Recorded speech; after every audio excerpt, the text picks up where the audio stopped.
Very sad. Okay ശരി. ഞാൻ crown പ്ലാസയില്. Crown Plaza. എന്താ പരിപാടി? ഞാനിവിടെ എന്റെ ഹസ്ബൻഡ് ഇന്ന് വൈകുന്നേരം വരും. അപ്പൊ ഞാന് ഇവിടെ വന്നാ.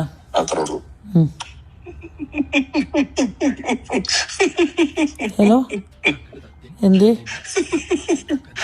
ഞാനേ നിങ്ങളോട് ക്രൗൺ പ്ലാസ എന്താ പരിപാടി ഇന്ന് വൈകിട്ട് ഹസ്ബൻഡ് വരുമോ?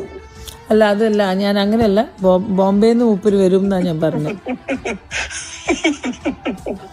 അതാ ഞാൻ പറഞ്ഞത്, മൂപ്പര് വന്നിട്ടാണോ പരിപാടി? ഓ ആ പരിപാടി അങ്ങനെയൊന്നുമല്ല. അല്ലേ, ഞാനത് കൂട്ടി വായിക്കാം. നിങ്ങളോട് ചോദിച്ചു എന്താ ഇന്ന് പരിപാടി, ഇന്ന് വൈകിട്ട് ഹസ്ബൻഡ് വരും. വിഷു, ഞാൻ ഭയങ്കര സ്ട്രേറ്റ് ഫോർവേഡ് ആയ ഒരു വ്യക്തിയാണ്. അതാണ് എൻ്റെ ഏറ്റവും വലിയ പ്രശ്നം. എനിക്ക് ഇങ്ങനത്തെ ഒരു കാര്യങ്ങളും അറിയാത്ത ഒരു കാര്യമാണ്. അതാണ്. അല്ല, ഹസ്ബൻഡ് വന്ന് പോട്ടല്ല. യു ജസ്റ്റ് പിഷു, I want you people to give me the